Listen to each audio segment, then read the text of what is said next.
আজকের আধুনিক বিশ্বের সবচেয়ে আলোচিত ও গুরুত্বপূর্ণ প্রযুক্তির নাম হল কৃত্রিম বুদ্ধিমত্তা, যাকে আমরা সংক্ষেপে আই বলে জানি।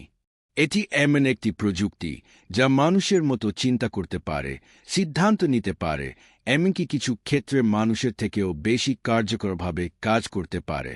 কৃত্রিম বুদ্ধিমত্তা বর্তমানে আমাদের দৈনন্দিন জীবনের নানান ক্ষেত্রে প্রভাব ফেলছে, যেমন mobile phone, email, social media, চিকিৎসা, ব্যবসা, গেমস, গাড়ি চালনা, এমনকি শিল্প কারখানা পর্যন্ত। আই কি?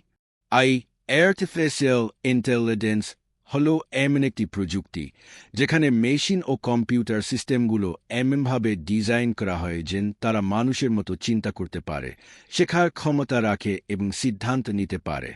এই প্রযুক্তির মাধ্যমে কোনো মেশিন বা সফটওয়্যার প্রোগ্রাম মানুষের বুদ্ধিমত্তা অনুকরণ করে কাজ করে, যেমন তথ্য বিশ্লেষণ করা, সিদ্ধান্ত নেওয়া, সমস্যার সমাধান করা, ভাষা বোঝা ও কথা বলা।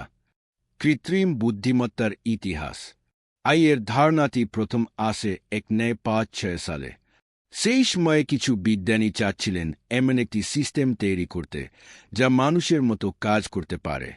ধীরে ধীরে কম্পিউটারের উন্নতির সঙ্গে সঙ্গে এও শক্তিশালী হয়ে উঠেছে।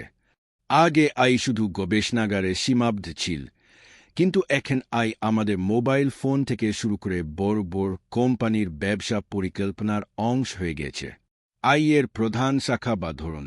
আই অনেক ধরনের হতে পারে, তার মধ্যে সবচেয়ে পরিচিত কয়েকটি হল মেশিন লার্নিং মল।